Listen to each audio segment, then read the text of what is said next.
바울이 복음을 전하도록 물질적인 지원을 하고 후원을 해준 교회는 저 멀리 떨어져 있는 북쪽의 빌립보 교회였단 말이죠. 어찌 보면은 빌립보 교회는 신생교회로서 자기들도 실은 여러 가지 어려움이 있을 수 있잖아요. 그렇죠? 자기들도 우리식으로 말하면 뭐 교회 렌트를 한다거나 뭐 헌금이 렌트하고 뭐 교회 빌립보 교회 운영하는데도 부족할 수 있잖아요. 그럼에도 불구하고 이 빌립보 교회는 고린도에서 또는 데살로니가에서 복음을 전하는 바울을 적극적으로 도왔던 교회예요. 그러니까 빌립보서 1장 1절을 보면요, 사도행전 16장에서 빌립보 교회가 세워지고 그리고 로마 감옥에서 빌립보서를 기록을 했을 때 시간 차이가 대략 10년입니다. 10년. 그러니까 사도행전 16장에서 빌립보 교회가 세워지고 로마 감옥에서 빌립보서를 기록했을 때가 10여 년 뒤인데, 빌립보서 1장 1절에 보면 교회 안에 집사들, 장로들에게 문안을 합니다. 결론은 10년밖에 지나지 않았는데 장로들이 세워지고 집사들이 세워질 정도로 빌립보 교회가 급성장했음을 알 수 있어요. 자, 어떤 교회를 하나님이 축복하시고 어떤 교회가 성장하느냐? 나도 힘들고 어렵지만은 선교하는 교회입니다. 더 어려운 교회를 돕고 또 더 어려운 고난 중에 있는 형제 자매들을 10세 반 나누어서 돕고 선교하는 그 교회는 하나님이 역사하시고 축복하신다는 것을 빌립보 교회를 통해 보여주시는 거거든요. 우리가 기뻐할 수 있는 이유는 돈이 있고 없고, 뭐 내 기도가 응답되고 안 되고, 뭐 우리 가정에 연거푸 막 계속 재난이, 연거푸 재난이 찾아오고 재앙이 일어나고, 그것과 전혀 상관이 없다니까요.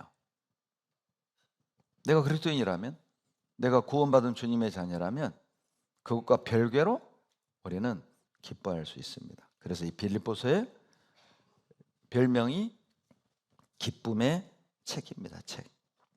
그런데요, 빌립보 교회가 당시 전국의 모범이 되는 교회였지만서도 그럼에도 불구하고 빌립보 교회 안에도 문제는 있었어요. 이 빌립보서를 이렇게 쭉 공부해 보면 이 세상엔 완벽한 교회가 없다는 겁니다. 이 세상엔 퍼펙트한 완전한 교회가 없다니까요. 주님이 재림하셔야만 그때 교회는 완성이 되고 그때 교회는 완벽한 교회가 되는 거예요. 주님이 재림하기 이전까지 이 땅에 주님이 세워가는 교회는 완벽하지 않아요. 많은 문제들이 그 안에 있고, 죄송한 표현이지만 인격적으로 갖춰지지 않은 그리스도인들도 있고, 그리고 욕심 많은 그리스도인도 있고, 이기적인 그리스도인도 있고, 죄를 지으면서도 죄인 줄 모르는 그리스도인도 있고 말이죠. 심지어는 이게 교회냐라고 싶을 정도로 내 마음에 어떤 문제를 주는 모습도 있을 수 있단 말이죠. 기억하십시오. 교회는 주님이 재림하시기 직전까지는 완벽하지 않습니다. 교회를 주님이 세워가고 이루어가는 것이죠. 그 교회가 이제 그게 당연한 거라니까요. 그걸 문제라고 생각하면 안 돼요. 이게 교회냐? 그게 교회예요. 그게 교회라고. 마음에 안 들고 막 서로 누가 크냐 작냐 싸우고 막 시기 질투하고, 어리니까 그런 거, 어리니까. 개 같은 그리스도인을 말하는 거예요. 바로 거짓 선지자들을 성경에서 개들로 비유하는 경우가 상당히 많습니다. 그러니까 어때요? 잘못된 교리가 교회 안에 들어온 거예요. 잘못된 교리. 예, 그럴 수 있습니다. 지금도 그러죠. 유튜브로 이상한 설교 듣고, 예? 그리고 막 성경을 구분을 못하면서 거기에 영향을 받고 말이에요. 그러니까 이 다른 교리가 딱 들어오잖아요. 그러면 봉사 안 합니다. 교재 잘 안 나온다니까요. 그게 문제라니까요. 누룩이 돼, 누룩이. 자기도 모르게요, 교회를 바라보는 시각이요, 불평불만으로 쌓입니다. 거기에. 그리고 이제 중요 교리까지도 딱 물들어 버린다니까요. 제발 여러분, 저희 교회에서 검증된 설교만도 얼마나 많이 있습니까? 예? 생명의 말씀 성경에 들어가 보면 얼마나 들을 게 많은데 꼭 굳이 그냥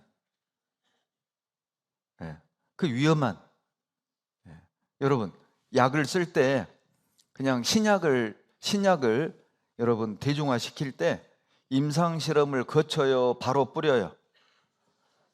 왜요? 왜 신약 바로 뿌리지 왜 임상 실험을 거쳐요? 그러죠. 어떤 부작용이 있을 줄 알아요. 그러니까 여러분 우리 홈페이지에 올라 있는 말씀, 깨어 있는 사람들의 그 모임에 올려 있는 말씀은 임상 실험 거친 약이라고 보시면 돼요. 유튜브에 떠도는 설교는 임상 실험이 안 된 거라니까. 막 투여하시면 어떤 부작용이 나올지 몰라요. 마음이 같아질 거 아니에요. 예수님의 마음으로 같아지겠죠? 같은 사랑을 갖겠죠? 뜻이 같아지겠죠? 한 마음을 품게 되겠잖아요. 3절 예수님의 마음을 품었는데 교만해질 수 없죠. 겸손한 마음이 될 거 아니에요. 예수님의 마음을 품었는데 내가 더 잘났어, 내가 임원해야 돼, 너보다 내가 더 나아, 이런 마음 못 갖죠. 예수님의 마음을 가진 사람은. 그러니까 여러분 1절부터 4절까지의 문제 해결하는 방법이 뭐예요? 우리 모두가 예수님의 마음을 품는 거예요. 그러면 마음도 같아지고 같은 사랑을 갖게 되고 겸손해지고 상대방을 나보다 더 낫게 여길 거 아니에요. 근데 구체적으로요? 그러면 예수님의 마음을 품는 모습은 뭐냐? 그걸 설명하는 것이 6절로 8절입니다. 6절 봐보세요.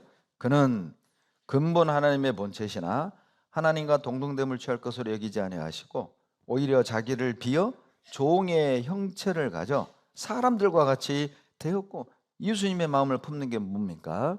7절에 나오죠. 자기를 비우는 거예요. 여러분, 자기를 비운다는 원어적인 뜻이 뭐냐면 능력을 사용하지 않았다는 뜻이에요. 예수님은 창조주잖아요. 예수님은 6절 말씀하신 대로 하나님이라니까요. 하나님이 안 계신 곳이 없잖아요. 하나님이 영이시잖아요. 목마른 게 어디 있어요? 배고픈 게 어디 있어요? 하나님이 뭘 두려워하겠어요? 그런데 자기를 비워라는 말이 뭐예요?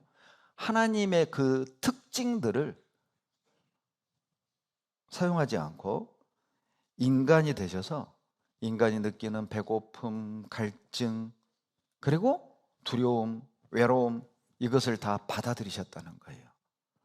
그것도 자기를 비워라는 뜻입니다.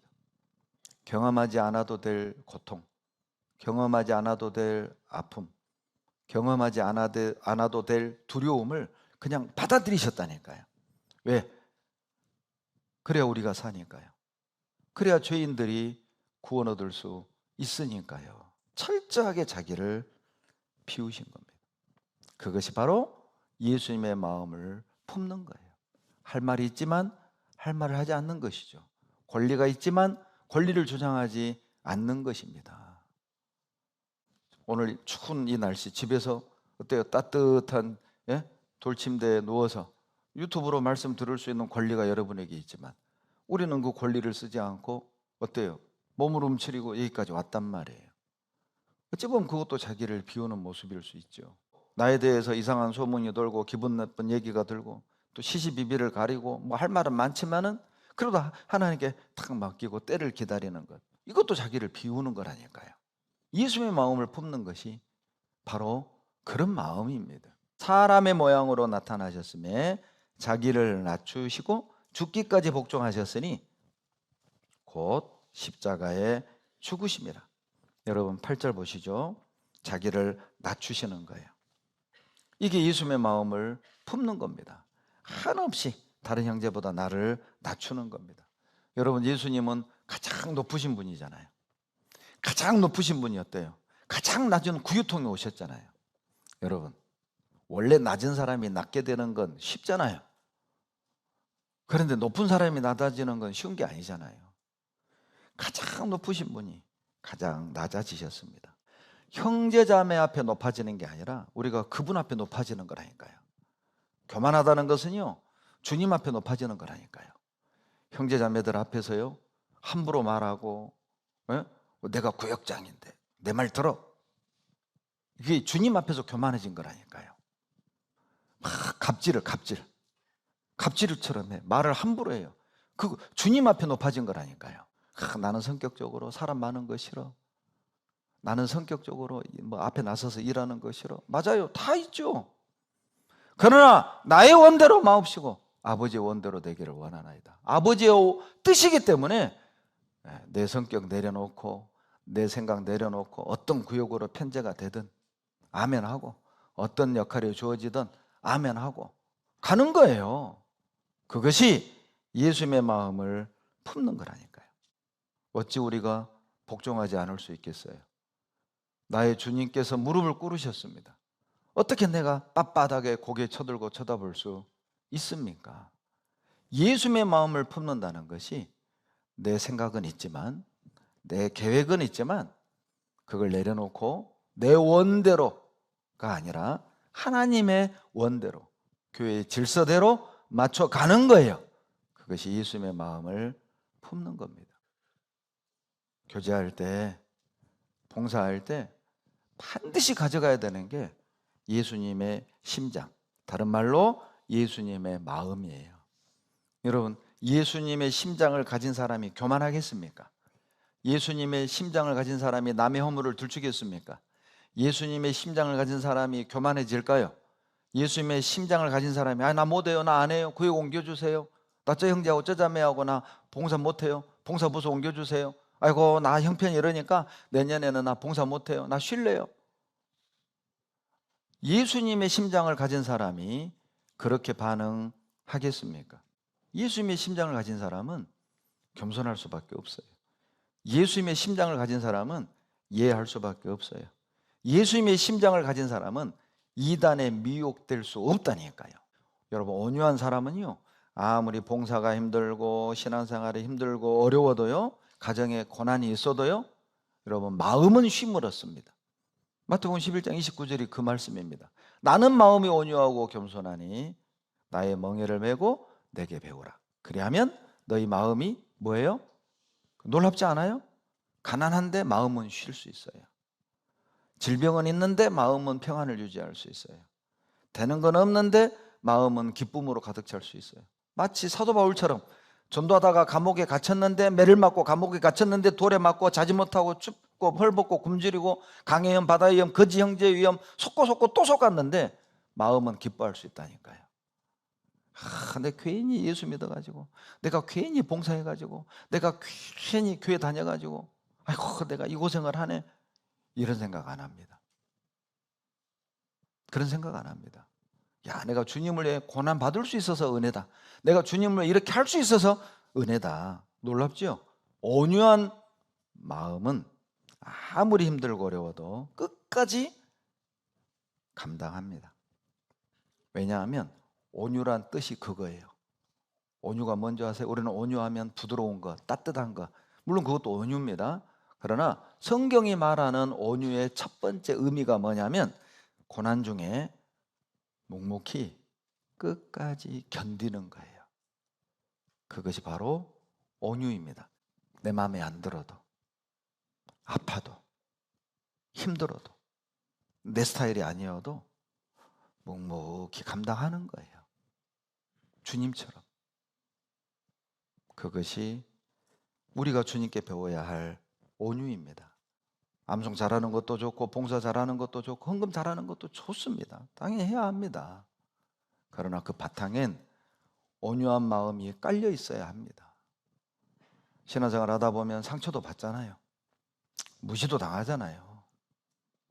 별일을 다 겪잖아요. 그러지만서도 묵묵히 내 길을 가는 거예요. 입 탁 다물고.